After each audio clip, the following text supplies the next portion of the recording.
Que voulait vraiment dire le Seigneur Jésus quand il a dit « Tout est accompli » sur la croix? Les gens qui croient au Seigneur pensent que lorsque le Seigneur Jésus a dit « Tout est accompli » sur la croix, il voulait dire que l'œuvre de Dieu pour sauver l'humanité était achevée. Tout le monde est ainsi persuadé que lorsque le Seigneur reviendra, il n'aura plus à accomplir l'œuvre du salut. Il ne fera qu'élever tous les croyants au ciel pour qu'ils le rencontrent. Il nous emportera au ciel et ce sera tout. C'est une croyance bien ancrée de ceux qui croient au Seigneur. Voilà pourquoi tant de gens regardent le ciel attendant passivement que le Seigneur les emporte directement dans son royaume. Mais, maintenant que les grands désastres sont arrivés, comme la plupart des gens n'ont pas vu le Seigneur arriver, leur foi décline et ils se découragent. Certains ont même des doutes, la promesse du Seigneur était-elle bien réelle? Viendra-t-il ou non? En réalité, le Seigneur Jésus est revenu en secret en tant que Fils de l'homme il y a longtemps, exprimant de nombreuses vérités et accomplissant l'œuvre du jugement en commençant par la maison de Dieu. Mais comme la plupart des gens n'essaient pas d'écouter la voix de Dieu ni d'entendre ce que le Saint-Esprit dit aux églises, et qu'ils ont toujours présumé que le Seigneur viendrait sur une nuée pour les emporter au ciel, ils ratent leur chance d'accueillir le Seigneur.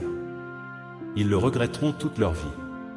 C'est sans doute lié de près à la manière dont les gens interprètent les paroles du Seigneur Jésus sur la croix, « Tout est accompli ». Commençons par là. Pourquoi tant de croyants pensent-ils qu'en disant « Tout est accompli », le Seigneur Jésus voulait dire que l'œuvre de Dieu pour sauver l'humanité était terminée? Cette idée a-t-elle un fondement biblique?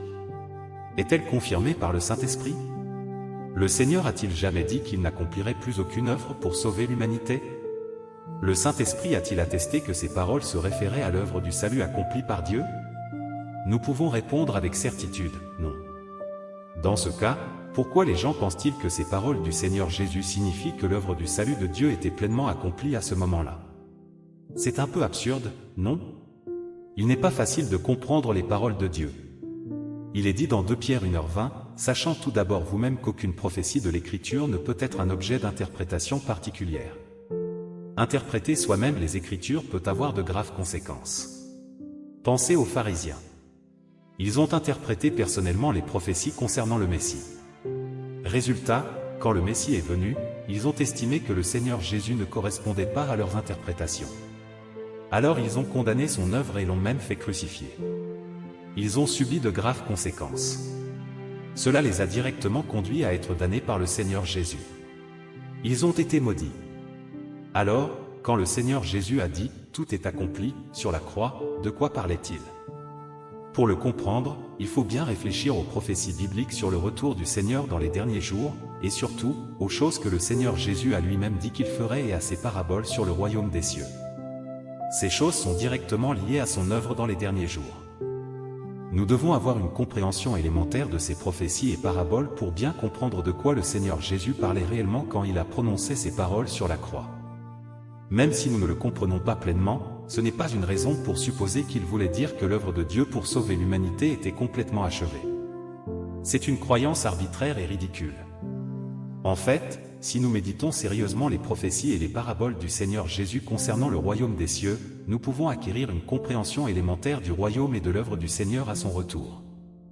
Alors nous cesserons de mal interpréter sa déclaration « Tout est accompli ». Le Seigneur Jésus a prophétisé « J'ai encore beaucoup de choses à vous dire, mais vous ne pouvez pas les porter maintenant. Quand le Consolateur sera venu, l'Esprit de vérité, il vous conduira dans toute la vérité. » Jean 16, 12-13.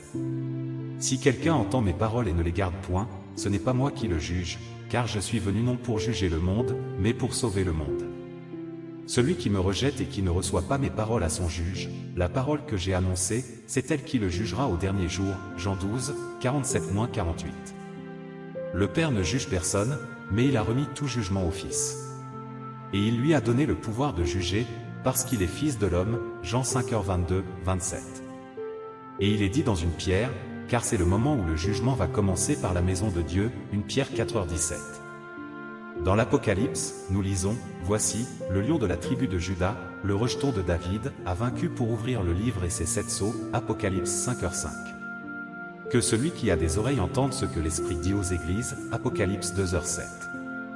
Le Seigneur Jésus a aussi utilisé beaucoup de paraboles pour décrire le royaume des cieux, comme « Le royaume des cieux est encore semblable à un filet jeté dans la mer et ramassant des poissons de toute espèce. Quand il est rempli, les pêcheurs le tirent, et, après s'être assis sur le rivage, ils mettent dans des vases ce qui est bon, et ils jettent ce qui est mauvais. Il en sera de même à la fin du monde. Les anges viendront séparer les méchants d'avec les justes, et ils les jetteront dans la fournaise ardente, où il y aura des pleurs et des grincements de dents. Matthieu 13, 47-50. Nous voyons dans ces prophéties et ces paraboles que le Seigneur Jésus a dit qu'il les œuvrerait beaucoup quand il reviendrait. Mais ce qu'il fera de plus important sera d'exprimer la vérité et d'accomplir l'œuvre du jugement. Permettra aux gens d'entrer dans toutes les vérités et d'être triés selon leur espèce. Ceux qui peuvent être perfectionnés le seront, et ceux qui doivent être éliminés le seront aussi. Tout ce que le Seigneur Jésus a dit sur le royaume se réalisera pleinement. Pensez au blé et à l'ivraie, aux filets de pêche, aux vierges sages et aux vierges folles, aux brebis et aux chèvres, aux bons et aux mauvais serviteurs. L'œuvre du jugement, qui commence par la maison de Dieu, séparera le blé de l'ivraie, les bons des mauvais serviteurs, ceux qui aiment la vérité de ceux qui ne désirent que le confort. Les vierges sages participeront au festin des noces de l'agneau et seront perfectionnées par Dieu. Et les vierges folles? Elles tomberont dans les désastres en pleurant et en grinçant des dents parce qu'elles n'ont pas écouté la voix de Dieu. C'est l'œuvre du jugement, qui trie les gens selon leur espèce, récompense les bons et punit les mauvais, et qui accomplira pleinement cette prophétie de l'Apocalypse, que celui qui est injuste soit encore injuste, que celui qui est souillé se souille encore, et que le juste pratique encore la justice, et que celui qui est saint se sanctifie encore. Apocalypse 22h11. Voici, je viens bientôt, et ma rétribution est avec moi, pour rendre à chacun selon ce qu'est son œuvre. Apocalypse 22h12. Quand on comprend vraiment les prophéties du Seigneur Jésus, on voit que le Seigneur vient dans les derniers jours surtout pour exprimer la vérité et accomplir l'œuvre du jugement, trier les gens selon leur espèce et déterminer leur fin. Alors peut-on vraiment affirmer qu'en disant « Tout est accompli » sur la croix, le Seigneur Jésus disait que l'œuvre de Dieu pour sauver l'humanité était achevée? Allons-nous continuer à regarder stupidement le ciel en attendant que le Seigneur Jésus descende sur une nuée pour nous emporter au ciel afin qu'on le rencontre? Allons-nous continuer à condamner avec désinvolture toutes les vérités que Dieu a exprimées en œuvrant dans les derniers jours? Allons-nous effrontément nier que le Seigneur est revenu dans la chair en tant que Fils de l'homme pour accomplir l'œuvre du jugement des derniers jours? Les grands désastres sont déjà arrivés et beaucoup de croyants se perdent encore à rêver du retour du Seigneur, pensant qu'il ne les rejettera jamais. Il est temps qu'ils se réveillent. S'ils ne se réveillent pas, une fois que les désastres seront passés et que Dieu Tout-Puissant sera ouvertement apparu à tous, quand Dieu aura renouvelé le ciel et la terre, tous ces gens du monde religieux pleureront et grinceront des dents.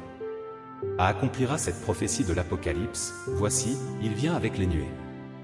Et tout œil le verra, même ceux qui l'ont percé, et toutes les tribus de la terre se lamenteront à cause de lui. Apocalypse 1h7. Beaucoup se demandent ce que le Seigneur Jésus voulait vraiment dire quand il a dit « Tout est accompli » sur la croix. C'est en réalité très simple. Les paroles du Seigneur Jésus étaient toujours très pragmatiques, alors, en disant ça, il parlait certainement de son œuvre de la rédemption. Pourtant, les gens soutiennent que ces paroles concrètes du Seigneur concernent l'œuvre de Dieu pour sauver l'homme, mais c'est tout à fait arbitraire, parce que Dieu n'avait que partiellement accompli son œuvre pour sauver l'humanité. Il manquait l'étape la plus importante, son œuvre du jugement dans les derniers jours. Pourquoi continuer à penser que « tout est accompli » signifiait que toute l'œuvre du salut de Dieu était achevée? N'est-ce pas un peu absurde et déraisonnable?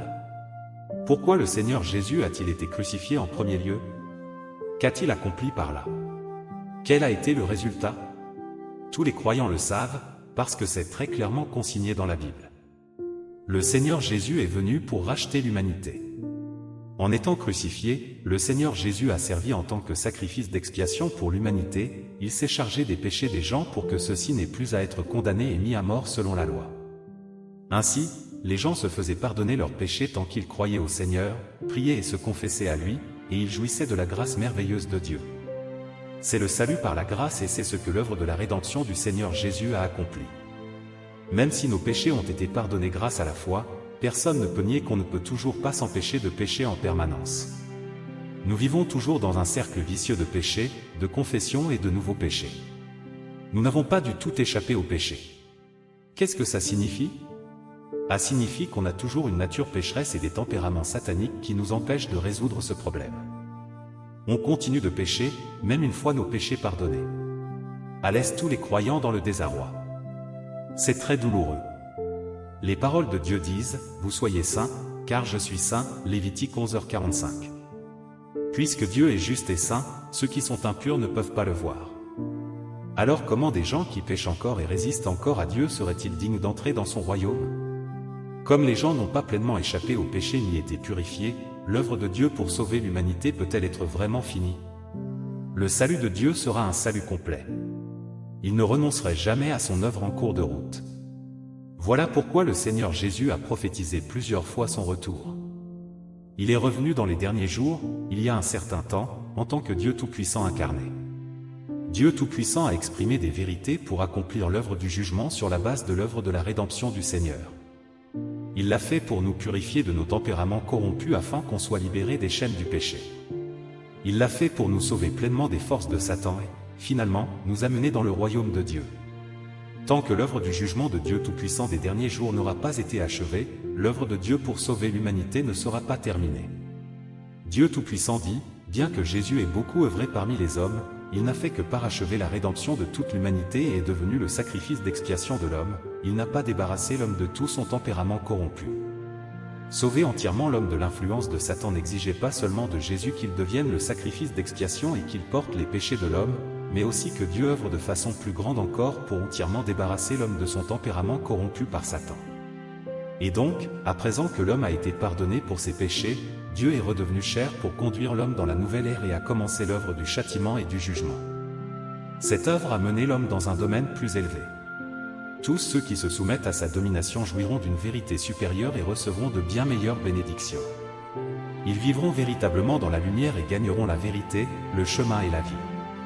Grâce à cette œuvre du jugement et du châtiment, les hommes prendront pleinement conscience de l'essence souillée et corrompue en eux-mêmes et ils pourront changer complètement et être purifiés. L'homme peut être digne de retourner devant le trône de Dieu seulement de cette manière. Toute l'œuvre effectuée aujourd'hui vise la purification et la transformation des hommes, grâce au jugement et au châtiment par la parole, ainsi que grâce à l'épurement, l'homme peut rejeter sa corruption et être purifié. Plutôt que de considérer cette étape de l'œuvre comme celle du salut, il serait plus approprié de dire que c'est l'œuvre de la purification. L'objectif essentiel de l'œuvre de châtiment et de jugement de Dieu est essentiellement de purifier l'humanité, en vue de l'ultime repos. Sans une telle purification, personne parmi l'humanité ne pourrait être classé en différentes catégories selon l'espèce ou entrer dans le repos. Cette œuvre est la seule voie de l'humanité pour entrer dans le repos. Seule l'œuvre de purification de Dieu purifiera les humains de leur iniquité, et seulement son œuvre de châtiment et de jugement mettra en lumière ces éléments de désobéissance dans l'humanité, séparant ainsi ceux qui peuvent être sauvés de ceux qui ne le peuvent pas, et ceux qui resteront de ceux qui ne resteront pas. Lorsque cette œuvre sera achevée, ces gens qui sont autorisés à rester seront tous purifiés et entreront dans un état supérieur d'humanité dans lequel ils jouiront d'une deuxième vie humaine plus merveilleuse sur la terre. En d'autres termes, ils commenceront leur jour de repos humain et coexisteront avec Dieu. Après que ceux qui ne peuvent pas rester auront été châtiés et jugés, leurs vrais visages seront entièrement exposés, après cela ils seront tous détruits et, comme Satan, n'auront plus la permission de survivre sur la terre. L'humanité de l'avenir n'inclura plus aucun de ce type de gens, de tels gens ne sont pas dignes d'entrer dans la terre du repos ultime ni ne sont dignes d'entrer dans le jour du repos que Dieu et l'humanité partageront, car ils sont les cibles de la punition et sont des gens méchants et injustes. Le seul but de l'œuvre ultime de Dieu de punir le mal et de récompenser le bien et de purifier complètement tous les humains afin qu'ils puissent amener une humanité toute sainte dans le repos éternel. Cette étape de son œuvre est la plus cruciale, c'est la dernière étape de l'ensemble de son œuvre de gestion. Les paroles de Dieu Tout-Puissant sont très claires. À l'ère de la grâce, l'œuvre de la rédemption du Seigneur Jésus ne visait qu'à pardonner les péchés de l'homme. C'est l'œuvre du jugement de Dieu Tout-Puissant dans les derniers jours qui purifie et sauve pleinement l'humanité. Les paroles de Dieu Tout-Puissant jugent et exposent la nature et l'essence rebelle de l'homme, qui s'oppose à Dieu, ce qui nous permet de connaître notre tempérament satanique et notre corruption. À nous montre que nous sommes pleins de tempéraments sataniques comme l'arrogance, la sournoiserie et la méchanceté, sans la moindre ressemblance humaine. C'est le seul moyen pour que les gens voient à quel point ils sont corrompus par Satan, afin qu'ils se méprisent sincèrement, développent un vrai remords et se repentent à Dieu. Ils voient alors à quel point la vérité est précieuse et ils commencent à se consacrer au fait de mettre les paroles de Dieu en pratique et d'entrer dans la réalité vérité. Elle leur permet de se débarrasser progressivement de leur tempérament corrompu, de commencer à transformer leur tempérament de vie et, finalement, de devenir capables de se soumettre vraiment à Dieu, de le craindre et de vivre en accord avec ses paroles. Voilà comment les gens peuvent rejeter entièrement les forces de Satan et être pleinement sauvés par Dieu. Cela leur permet d'être protégés par Dieu, de survivre au grand désastre dans les derniers jours et d'accéder à la belle destinée que Dieu a préparée pour l'humanité. A accompli la prophétie de l'Apocalypse 21, 3-6, et j'entendis du trône une forte voix qui disait, « Voici le tabernacle de Dieu avec les hommes. Il habitera avec eux, et ils seront son peuple, et Dieu lui-même sera avec eux. Il essuiera toute larme de leurs yeux, et la mort ne sera plus, et il n'y aura plus ni deuil, ni cri, ni douleur, car les premières choses ont disparu. Et celui qui était assis sur le trône dit, « Voici, je fais toutes choses nouvelles. » Et il dit, « Écris, car ces paroles sont certaines et véritables. » Et il me dit, « C'est fait. Je suis l'alpha et l'oméga, le commencement et la fin. À celui qui a soif je donnerai de la source de l'eau de la vie, gratuitement. » Là, Dieu dit, « C'est fait. » C'est complètement différent de ce qu'a dit le Seigneur Jésus sur la croix, « Tout est accompli. » Ce sont des contextes différents, des mondes différents. Quand le Seigneur Jésus a dit « Tout est accompli » sur la croix, il parlait de l'achèvement de son œuvre de la rédemption. Les paroles « C'est fait » dans l'Apocalypse sont celles de Dieu parlant de l'accomplissement de son œuvre pour sauver l'humanité, quand le tabernacle de Dieu sera avec les hommes, qu'il vivra parmi eux, qu'ils seront le peuple de son royaume, quand il n'y aura plus ni larmes ni mort ni souffrance. C'est le seul sceau de l'achèvement de l'œuvre du salut de Dieu. À ce stade, il devrait être clair pour tout le monde qu'affirmer que les paroles du Seigneur Jésus sur la croix signifient que l'œuvre du salut de Dieu est finie est tout à fait contraire à la réalité de l'œuvre de Dieu. C'est une notion purement humaine. Cette mauvaise interprétation des paroles du Seigneur est trompeuse et fallacieuse, et on ignore combien de gens elle a induit en erreur. Ceux qui s'y raccrochent aveuglément, qui attendent juste que le Seigneur apparaisse subitement sur une nuée pour les élever au royaume des cieux, et qui, pendant ce temps, refusent d'étudier les nombreuses vérités que Dieu Tout-Puissant a exprimées, vont complètement manquer leur chance de rencontrer le Seigneur. Et, bien sûr, ils n'échapperont jamais au péché et ne seront jamais pleinement sauvés. Alors une vie entière de foi sera réduite à néant. Ils sont condamnés à tomber dans les désastres et à être éliminés par Dieu. Dieu Tout-Puissant dit, « Christ des derniers jours apporte la vie et apporte le chemin durable et éternel de la vérité. » Cette vérité est le chemin par lequel l'homme obtient la vie et elle est le seul chemin par lequel l'homme connaîtra Dieu et sera approuvé par Dieu. Si tu ne cherches pas le chemin de la vie offert par Christ des derniers jours, alors tu n'obtiendras jamais l'approbation de Jésus et ne seras jamais qualifié pour franchir les portes du royaume des cieux, car tu es à la fois une marionnette et un prisonnier de l'histoire. Ceux qui sont régis par les règlements, par les lettres, et enchaînés par l'histoire ne seront jamais en mesure d'obtenir la vie ni d'obtenir le chemin perpétuel de la vie. C'est parce que tout ce qu'ils ont, ce sont des eaux troubles auxquelles ils se sont accrochés pendant des milliers d'années, au lieu de l'eau de la vie qui coule du trône. Ceux qui ne reçoivent pas l'eau de la vie resteront à jamais des cadavres, des jouets de Satan et des fils de l'enfer. Comment alors peuvent-ils voir Dieu? Si tu ne t'accroches qu'au passé, si tu essaies seulement de garder les choses telles quelles en restant stable et n'essaies pas de changer le statu quo et de te débarrasser de l'histoire, alors ne seras-tu pas toujours contre Dieu? Les étapes de l'œuvre de Dieu sont vastes et puissantes comme des vagues déferlantes et des grondements de tonnerre. Pourtant tu restes assis passivement à attendre la destruction, t'accrochant à ta sottise et ne faisant rien. De cette façon, comment peux-tu être considéré comme quelqu'un qui suit les pas de l'agneau? Comment peux-tu justifier que le Dieu auquel tu tiens est un Dieu qui est toujours nouveau et jamais ancien? Et comment les mots de tes livres jaunis peuvent-ils te transporter dans une nouvelle ère? Comment peuvent-ils te conduire à chercher les étapes de l'œuvre de Dieu? Et comment peuvent-ils t'emmener au ciel? Ce que tu tiens entre tes mains, ce ne sont que des lettres qui ne peuvent fournir qu'une consolation temporaire et non pas des vérités qui sont capables de donner la vie. Les écritures que tu lis ne peuvent qu'enrichir ta langue, et ne sont pas les paroles de philosophie qui peuvent t'aider à connaître la vie de l'homme, encore moins les chemins qui peuvent te conduire à la perfection. Est-ce que cet écart ne te donne pas matière à réflexion? Ne te fait-il pas prendre conscience des mystères qui y sont contenus? Es-tu capable de te livrer au ciel pour rencontrer Dieu par toi-même? Sans la venue de Dieu, peux-tu aller toi-même au ciel pour jouir du bonheur familial avec Dieu? Es-tu toujours en train de rêver? Je suggère donc que tu arrêtes de rêver et que tu regardes celui qui œuvre maintenant, regarde pour voir celui qui réalise maintenant l'œuvre consistant à sauver l'homme durant les derniers jours. Si tu ne le fais pas, tu n'obtiendras jamais la vérité et n'obtiendras jamais la vie.